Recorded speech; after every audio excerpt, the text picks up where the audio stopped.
ओम श्री गुरुवे नमः। ओम श्री गुरुवे नमः। ओम श्री गुरुवे नमः। द डार्क लाइट चैनल पर आप सभी मित्रों का आज की प्रश्नोत्तर चर्चा में मैं स्वागत करता हूं। आदरणीय मित्रों, बहुत से मित्रों के प्रश्न इस संबंध में हैं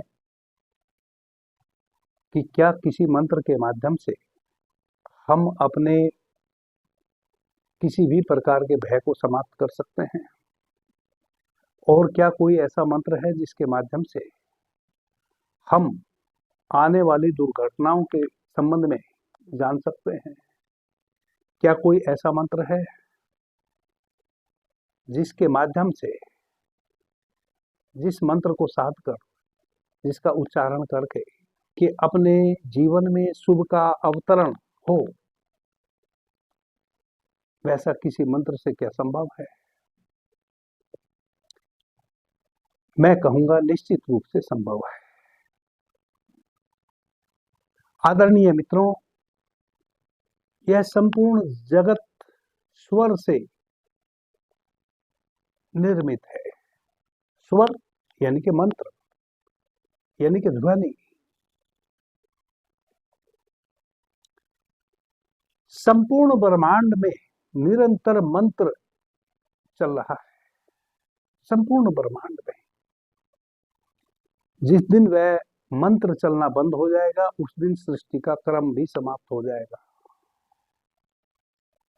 वैज्ञानिकों ने सूक्ष्म से सूक्ष्म ध्वनि ब्रह्मांड की पकड़ने का प्रयास किया है।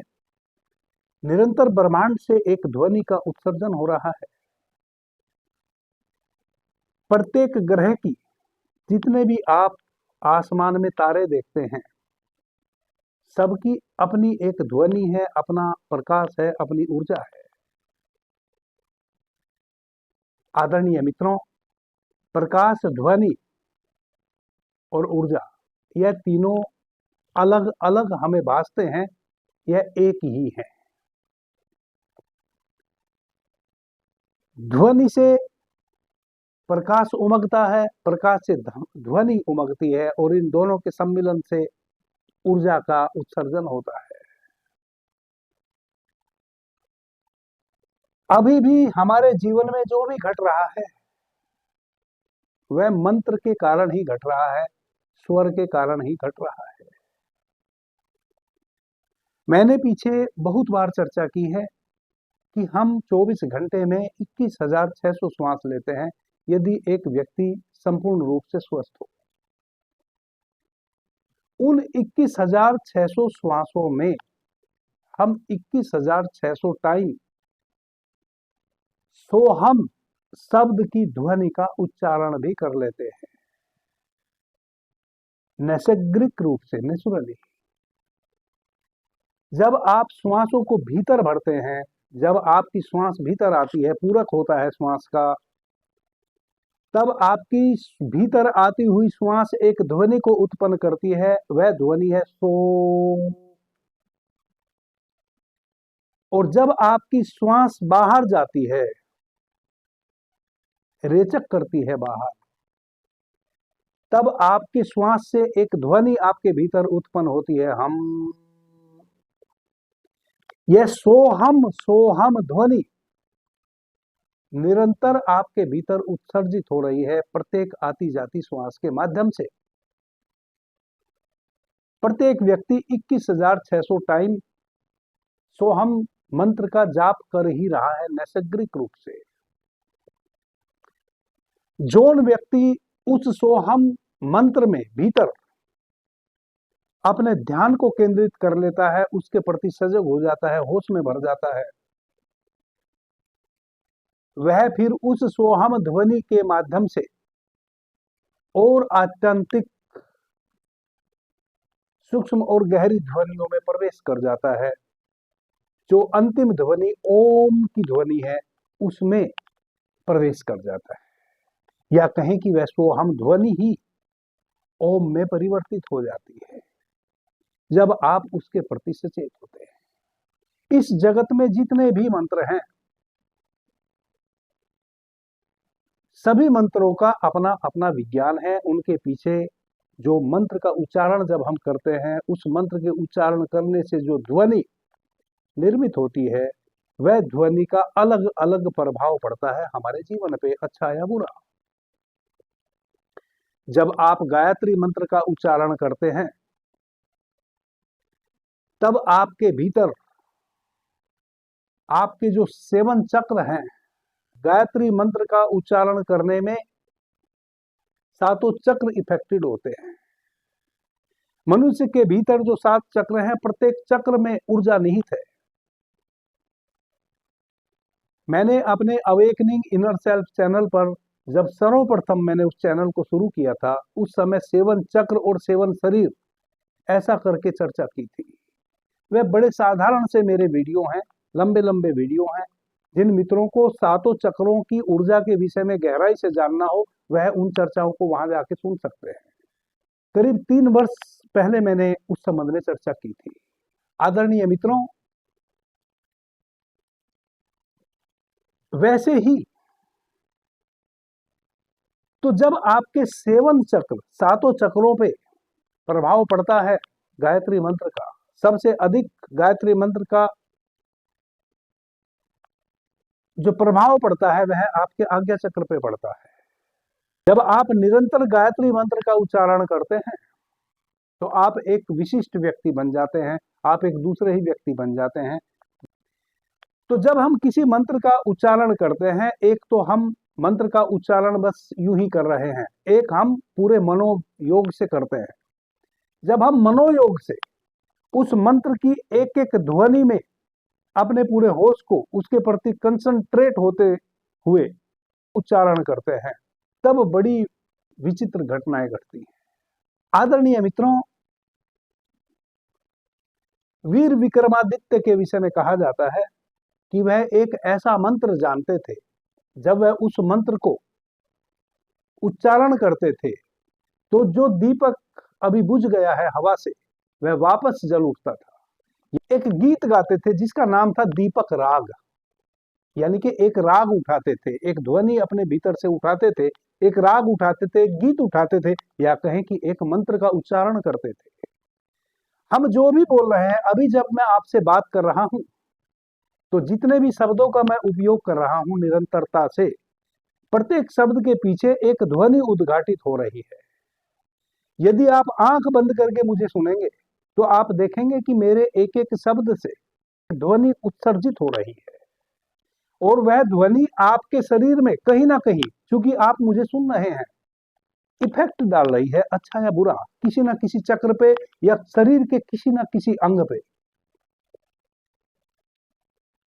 तो जब वीर विक्रमादित्य उस दीपक राग को गाते थे, यानी कि एक विशेष मंत्र का उच्चारण करते थे निरंतरता से, तो इतनी ऊर्जा का विस्फोट होता था कि वह बुझा हुआ दीपक जल जाता था। यह मंत्र की शक्ति है। आदरणीय मित्रों, जब भी हम कोई शुभ कार्य करते हैं, तब हम वैसे मंत्रों का उच्चारण करते हैं जो उस शुभ कार्य को संपूर्ण होने में सहयोग करें, यानी कि ऐसे शब्दों का उच्चारण हम करते हैं, ऐसे शब्दों का जोड़ बनाते हैं, यानी कि कुछ ऐसे शब्दों को एक साथ जोड़ के हम एक मंत्र बना लेते हैं, जिन शब्दों का यदि हम निरंतर उच्चारण करें, उस उच्चारण से जो ध्वनि का उत्सर्जन होगा, जो ध्वनि उद्घाटित होगी, वह हमारे उस शुभ कार्य में शक्ति का कार्य करेगी। जब भी हम कोई शुभ कार्य करते हैं, हम विशेष मंत्रों का उच्चारण करते हैं, और फिर वह हमारे कार्य बनते हैं, जैसा हम चाहते हैं वैसे बनते हैं। अनेकों प्रकार के मंत्र हैं। अब मंत्र भी 2-3 प्रकार के हैं, यूं तो असंख्यों प्रकार के मंत्र हैं, लेकिन एक मंत्र है जिसको आपको सिद्ध करना पड़ता है। जब आप किसी मंत्र को सिद्ध कर लेते हैं, सिद्ध करने का मतलब है कि किसी मंत्र को आपने इतनी बार उच्चारित किया, अपने उच्चारण में लाया, इतनी बार उसको दोहराया कि दोहराते दोहराते एक ऐसा समय आ जाए जब आपको वह दोहराना भी ना पड़े और वह मंत्र आपके भीतर से उठने लगे। इसको कहते हैं मंत्र का सिद्ध हो जाना। कहते हैं ना कि इस मंत्र को 1000 बार दोहराना है, इस मंत्र को 11,000 बार आपने दोहराना है, इस मंत्र को 1.25 लाख टाइम आपने दोहराना है तो यह सिद्ध हो जाएगा। तो फिर कई बार मित्र सोचते हैं कि चलो 1 महीना लगे भले, हम प्रतिदिन इतनी माला करेंगे और उस मंत्र को सिद्ध कर लेंगे। ऐसे मंत्र सिद्ध नहीं होते हैं, वह सब भ्रम में पड़ने वाली बातें हैं। मंत्र सिद्ध तभी माना जाता है जब आप किसी भी एक मंत्र को इतने टाइम दोहराएं, उसका कोई 1.25 लाख, 1 लाख, 10,000, 1,000 से कोई लेना देना नहीं है। इतनी टाइम आप उस मंत्र को दोहराएं कि एक समय ऐसा आ जावे कि मंत्र को दोहराते दोहराते आपका दोहराना तो बंद हो जाए, आपकी जबान तो बंद हो जाए और आपके भीतर वह मंत्र उठने लग जाए। और ऐसा एक समय आता है, जैसा कि मैंने इस चर्चा में कहा कि जब आपकी जो आती जाती श्वासें हैं उससे एक मंत्र तो निरंतर उठ रहा है, सोहम सोहम, जो कि तारक मंत्र है। जब भी कोई व्यक्ति उस सोहम मंत्र पे अपने होश को लगाता है, अपनी आती जाती श्वासों को देखता है, आती जाती श्वासों पे ध्यान देता है, तो वही सोहम मंत्र उसको इनलाइटेड कर देता है, परम प्रकाशमान कर देता है, उस परम पिता परमात्मा के दर्शन करा देता है। इतना महत्वपूर्ण है वह, और वह निरंतर उठ रहा है, उसको आपको उठाना भी नहीं पड़ रहा है, उसके प्रति बस आपको सजग होने की आवश्यकता होती है। वैसे ही जब आप किसी मंत्र को स्वयं से उच्चारित करना शुरू करते हैं, वह मंत्र भी एक समय ऐसा आ जाता है कि स्वयं उठने लगता है, आपकी प्रत्येक आती जाती श्वास के साथ आपको उठाना भी नहीं पड़ता। जब वह स्वयं उठने लगता है, उसी को कहते हैं कि यह मंत्र सिद्ध हो गया। जब आप उस सिद्ध मंत्र का कहीं भी उच्चारण करते हैं, एक बार भी, एक टाइम भी, तब जो उस मंत्र के पीछे का लाभ हानि से जुड़ा हुआ संयोग है वह घटना घटने लग जाती है। यही मंत्र की शक्ति है। तो एक तो मंत्र ऐसे हुए जिसको आपने सिद्ध करना होता है, एक मंत्र वैसे हुए जो पहले से ही सिद्ध है, किसी ऋषि ने, महर्षि ने उस मंत्र को सिद्ध कर दिया है। इतने ऋषियों ने उसको इतनी बार दोहराया है कि एक ऋषि ने उसको सिद्ध किया, फिर दूसरे ऋषि ने उस मंत्र का अपने जीवन में उपयोग किया, उसने फिर सिद्ध किया, तो वह सिद्ध मंत्र हो जाता है। उस सिद्ध मंत्र को आपको सिद्ध करने की आवश्यकता नहीं होती, बस उसका सही से उच्चारण करना आप सीख जाएं तो वह आपके जीवन में वह फल देना शुरू कर देता है जो उस मंत्र के पीछे शुभ अशुभ फल की हम अपेक्षा रखते हैं, या उस मंत्र की शक्ति शुभ या अशुभ फल में जो निहित है। वैसे ही कुछ मंत्र हैं जिसको हम कहते हैं साबर मंत्र। जितने भी साबर मंत्र हैं उनको आपको सिद्ध करने की आवश्यकता नहीं होती। गुरु गोरखनाथ जी से लेकर और जो भी नाथ संप्रदाय की अभी तक की परंपरा चली आ रही है, उन्होंने, और उससे भी पहले भगवान बुद्ध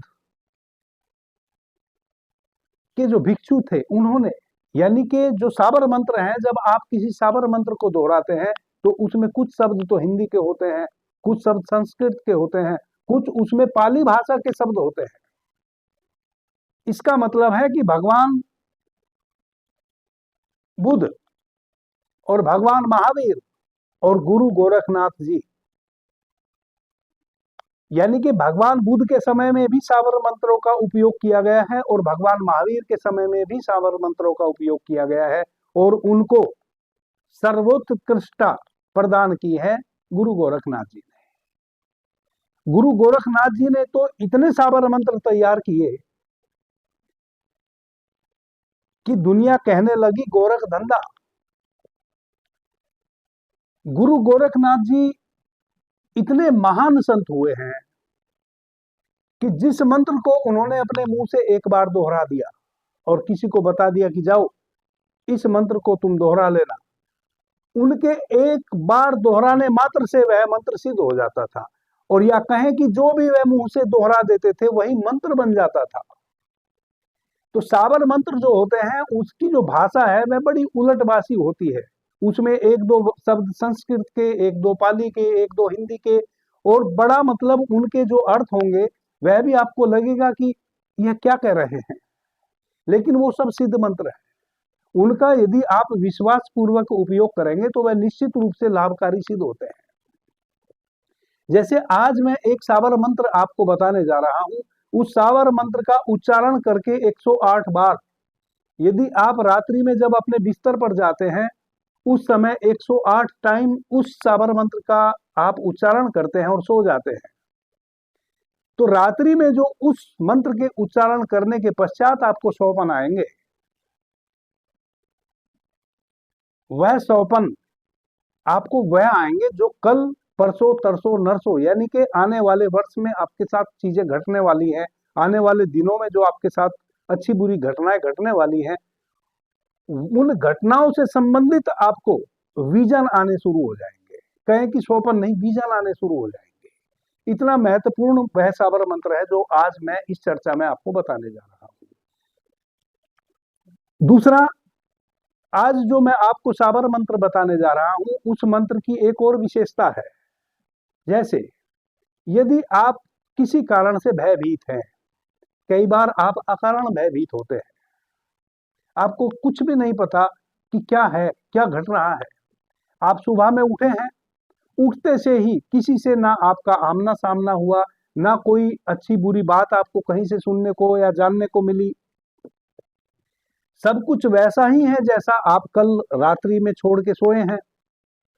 रात्रि में आप सुखपूर्वक सोए हैं, आनंद पूर्वक सोए हैं, किसी भी प्रकार का तनाव आपके भीतर नहीं था, लेकिन जब आप सुबह बिस्तर से जगते हैं तो आपको सब फीका फीका सा महसूस होता है। आपको एक अनावश्यक भय, अनजाना भय, अनजाना भय हम उसको कहते हैं। जैसे मैंने यदि किसी का कुछ बुरा किया है तो मुझे पता रहेगा कि मैंने किसी का बुरा किया है और वह आज नहीं कल मेरे से बदला लेगा, लेकिन मैंने किसी का कुछ भी नहीं किया है, ना मेरा किसी से किसी भी प्रकार का तनाव हुआ है, तो फिर भय का कोई कारण नहीं होना चाहिए, ना मैंने कोई अपराध किया है। लेकिन बिना किसी अपराध किए और बिना किसी के साथ किसी भी प्रकार का तनाव पैदा किए अचानक कई बार सभी के जीवन में ऐसा होता है कि आपका कलेजा टूटा टूटा सा महसूस होगा। आप एक अज्ञात भय से अपने आप को घिरा हुआ बोझिल सा महसूस करेंगे। आपको ऐसा लगेगा कि कुछ भी ठीक नहीं है।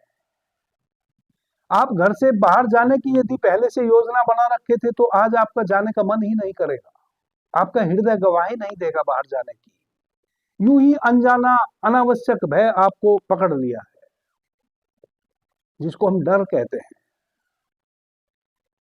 वैसी स्थिति में कई बार वह भय इतना हावी हो जाता है हम पर, इतना हावी हो जाता है कि हमें डॉक्टर तक जाने की नौबत आ जाती है।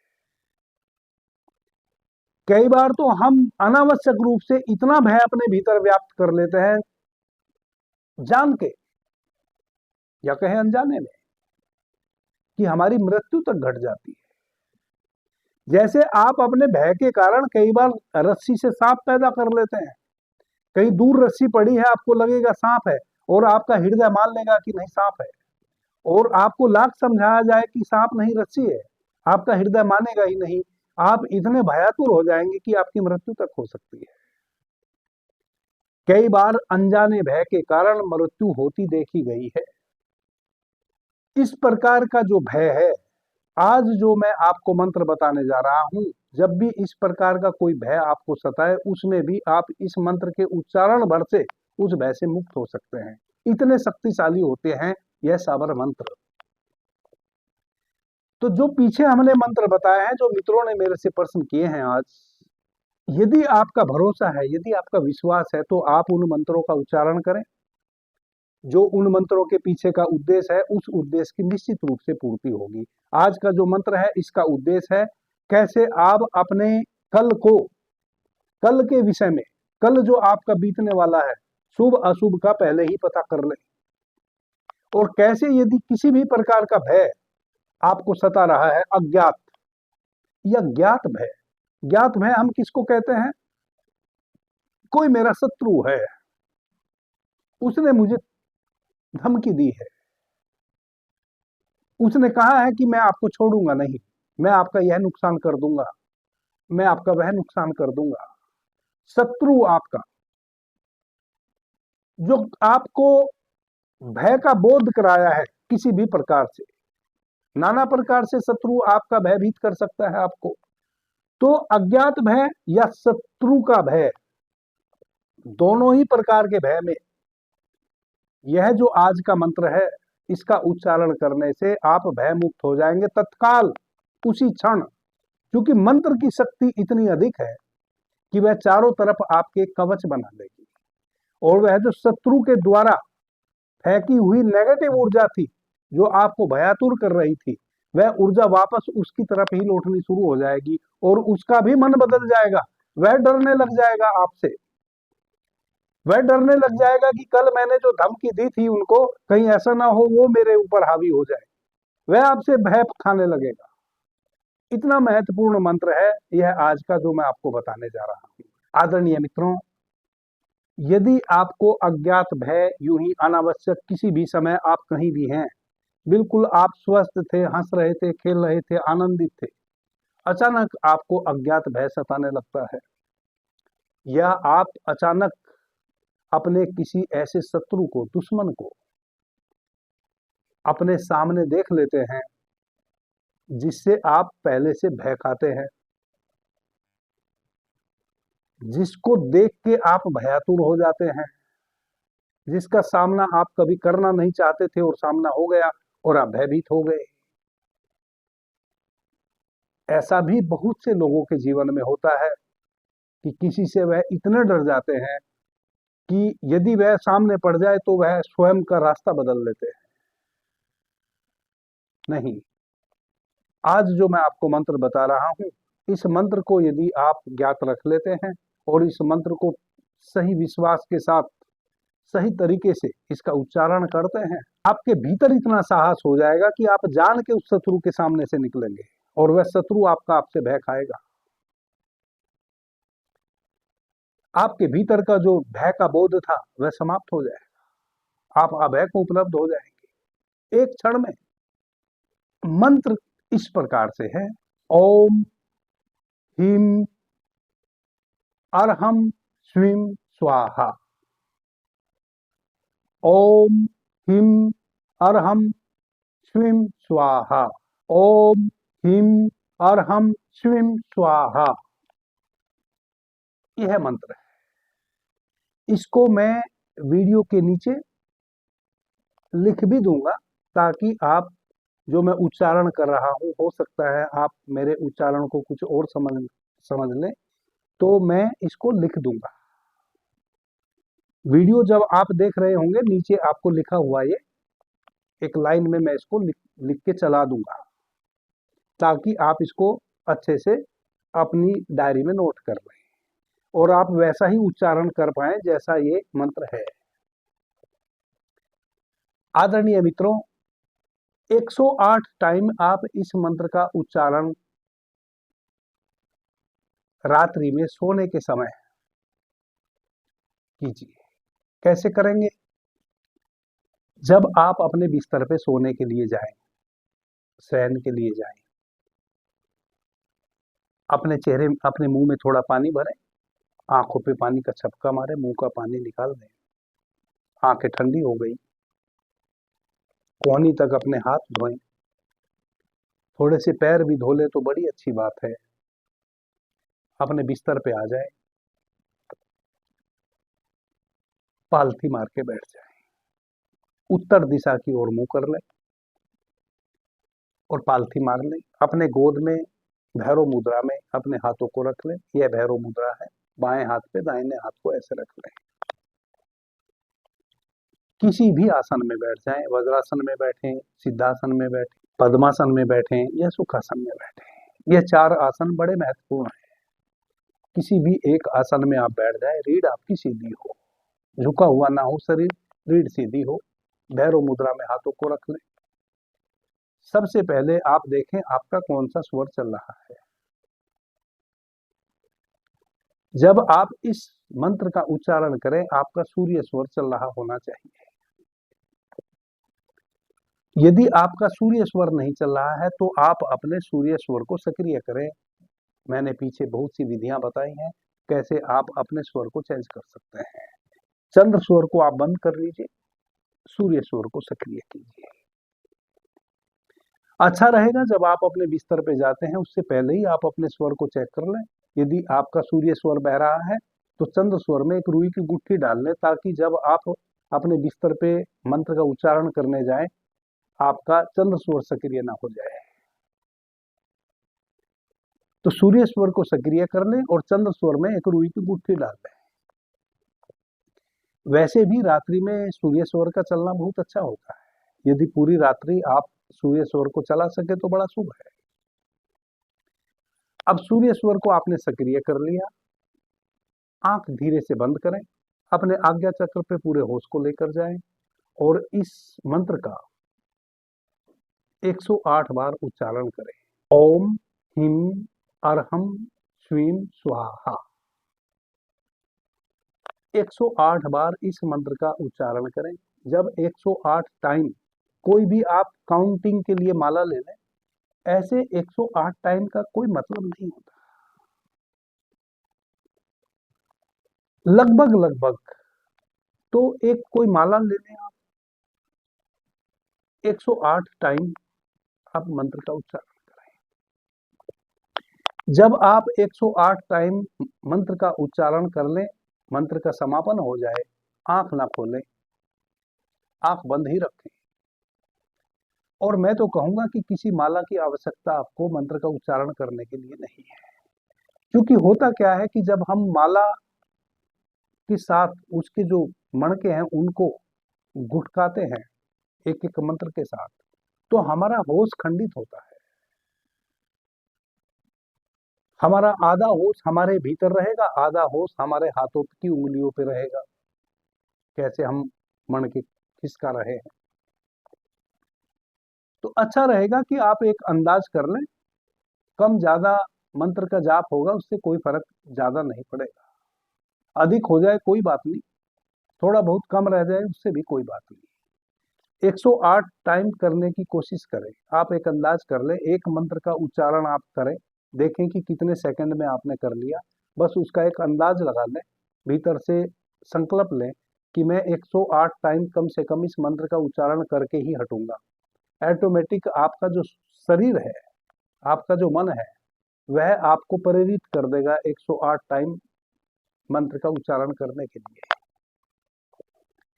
तो 108 टाइम आप मंत्र के उच्चारण को करके समापन करें। उसके पश्चात आंख बंद ही रखें और आप अब यह संकल्प लें कि मेरे इस मंत्र को दोहराते हुए कि मैंने इस मंत्र का ओम हिम अरहम श्रीम स्वाहा उच्चारण किया है 108 टाइम, और इस मंत्र की शक्ति के साथ मैं अब सोने जा रहा हूं और मुझे आज रात्रि विजन आएंगे, स्वप्न नहीं आएंगे। मैं स्वप्न रहित निद्रा में सोऊंगा। आज मुझे स्वप्न नहीं विजन आएंगे। जो भी मेरे जीवन में कल घटना है, अच्छा या बुरा, उसका मुझे आज विजन आ जाएगा। जब मैं सुबह निद्रा से उठूंगा, जगूंगा, तो मुझे पता होगा कि आज का दिन मेरा कैसा बीतने वाला है। आदरणीय मित्रों, यदि आप इस मंत्र को दोहराते हुए और शुभ की अपेक्षा करके कि कल का मेरा दिन बिल्कुल शुभ ही घटेगा और जो भी कल मेरे जीवन में होना है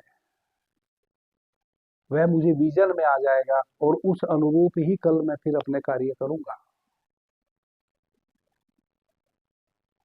यदि आप इस शुभ भावना के साथ और कल आपके साथ शुभ ही घटे, यह इतना शक्तिशाली मंत्र है कि आपके मन के अनुरूप आपको विजन आएगा रात्रि में, और फिर उस विजन के अनुरूप जब आप कार्य करेंगे तो आपको वैसे ही सफलता मिलेगी जैसा आपने संकल्पना की थी। पहले आप 108 टाइम इस मंत्र का निरंतर उच्चारण करेंगे, फिर इस मंत्र का उच्चारण करते हुए संकल्प लेंगे कि मैंने 108 टाइम इस मंत्र बोलते हुए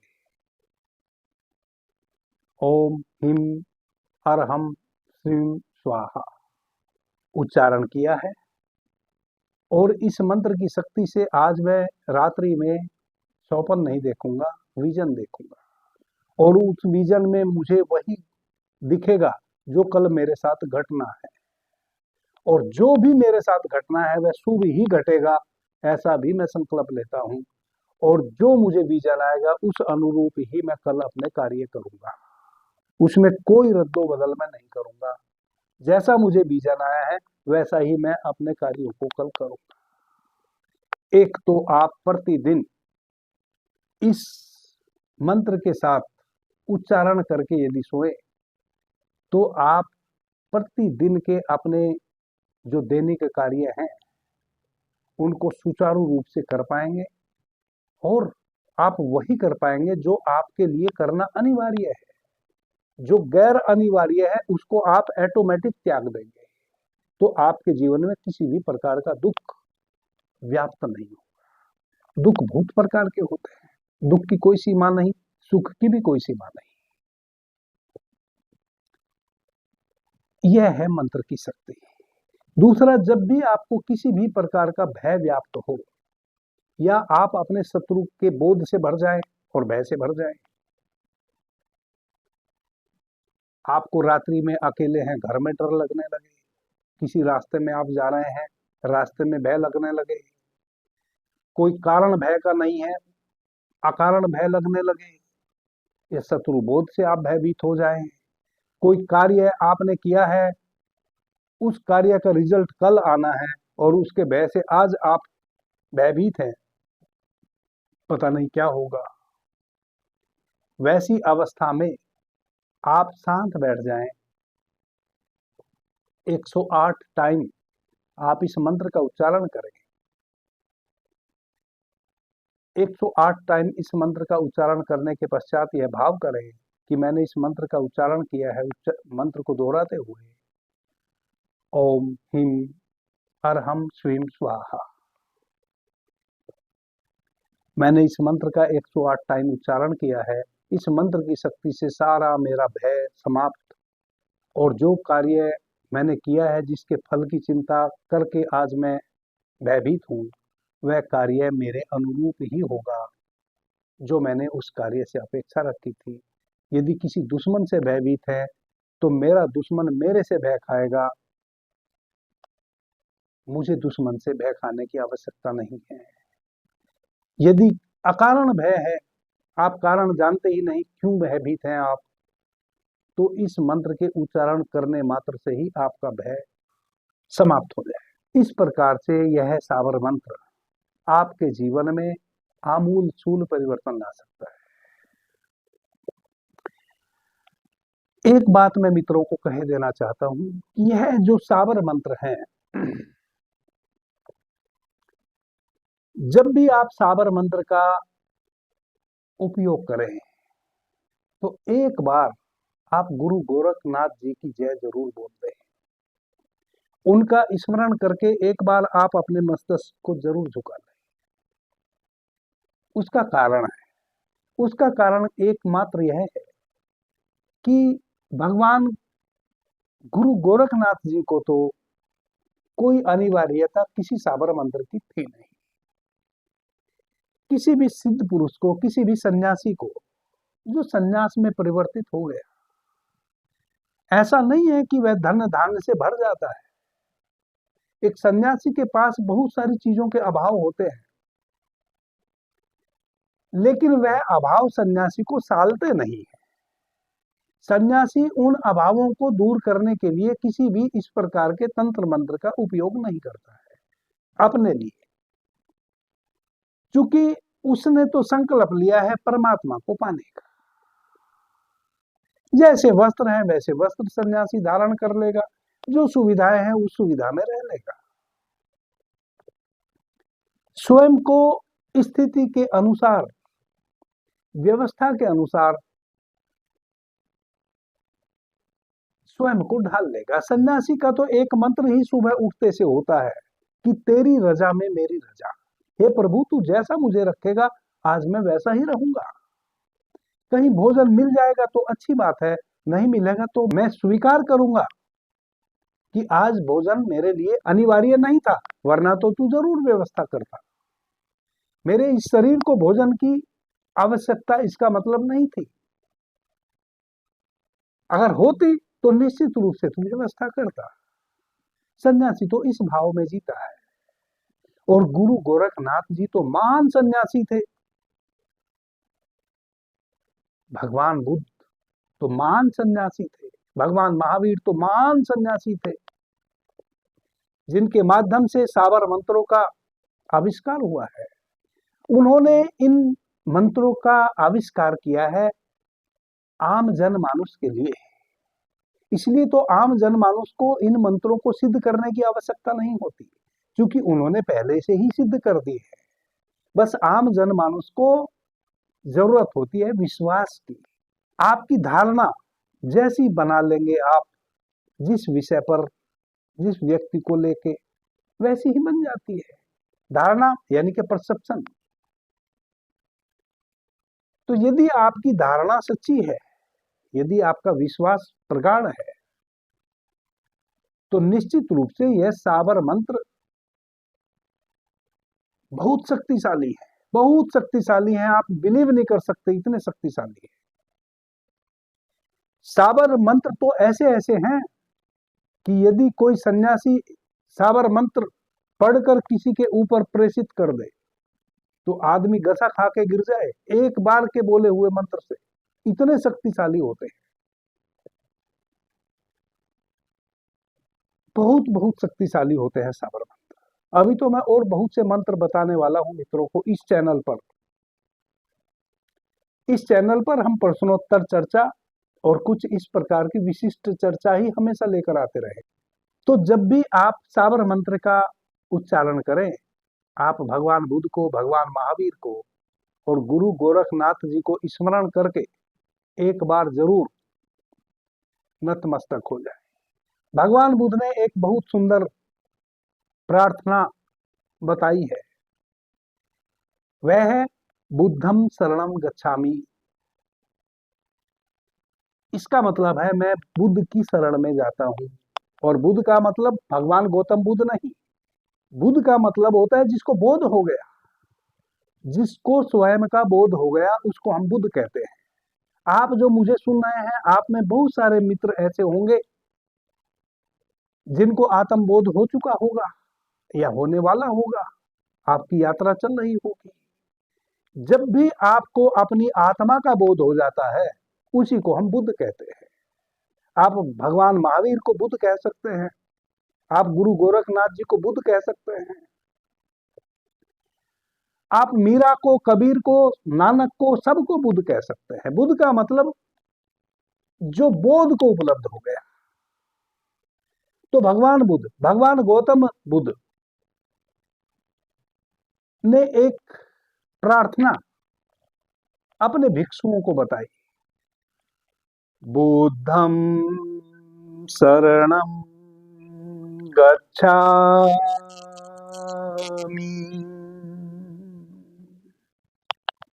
इसका मतलब हुआ मैं बुद्ध की शरण में जाता हूं। जो भी इस समय बुद्ध है पृथ्वी पर, इस समय कहीं भी, जहां भी अभी कोई बुद्ध है, जहां भी कोई बुद्धत्व को उपलब्ध व्यक्ति है, बोध को उपलब्ध व्यक्ति है, मैं उससे कभी मिला हूं या ना मिला हूं, मैं उसको नमस्कार करता हूं। यह मतलब हुआ बुद्धम शरणम गच्छामि का। उसके बाद भगवान बुद्ध फिर दूसरी प्रार्थना कहते हैं इसी के साथ, संघम शरणम गच्छामि। संघम शरणम गच्छामि।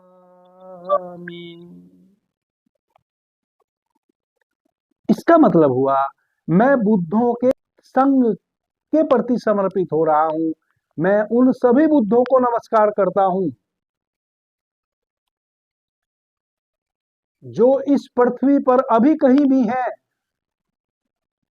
और जो कभी आए थे और अब सह शरीर नहीं है, जा चुके शरीर छोड़कर।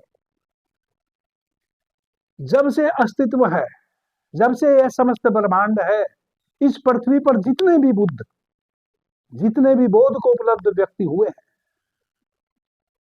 और वह अब नहीं है, वह शरीर छोड़ के जा चुके, मैं उन सब को नमस्कार करता हूं और मैं उन सब को भी नमस्कार करता हूं जो वर्तमान में इस पूरी पृथ्वी पर कहीं भी बोध से भरे हुए है, इनलाइटेड पर्सन है, मैं उन सब को नमस्कार करता हूं।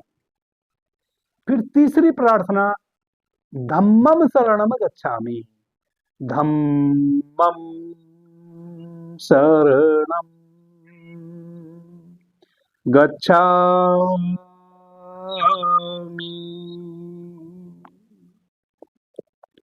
इसका मतलब हुआ मैं धर्म की शरण में जाता हूं। धर्म जो धारण करने योग्य है, भगवान कृष्ण जिस धर्म की बात करते हैं जो धारण करने योग्य है, धर्म कोई हिंदू मुसलमान सिख ईसाई नहीं, जो धारण करने योग्य है, धर्म जिसको मिटाया ना जा सकता हो, जो सदैव से है, जो सदा रहेगा, मैं उस धर्म की शरण में जाता हूं और मैं उन भिक्षुओं की शरण में भी जाता हूं जो पृथ्वी पे कभी भी हुए हैं, जो बोध को उपलब्ध हुए हैं, जो इनलाइटेड हुए हैं और जो अभी वर्तमान में कहीं भी पूरी पृथ्वी पर है और जो आने वाले भविष्य में बुद्धत्व को उपलब्ध होने वाले हैं, जो आने वाले भविष्य में, जो कल, जो परसों, जो तरसों, जो नरसों, जो 10 वर्ष के पश्चात, जो 50,000 वर्ष के पश्चात कोई व्यक्ति इस पृथ्वी पे जन्म लेगा और बुद्धत्व को उपलब्ध होगा, इनलाइटेड होगा, मैं आज ही उसको भी नमस्कार करता हूं।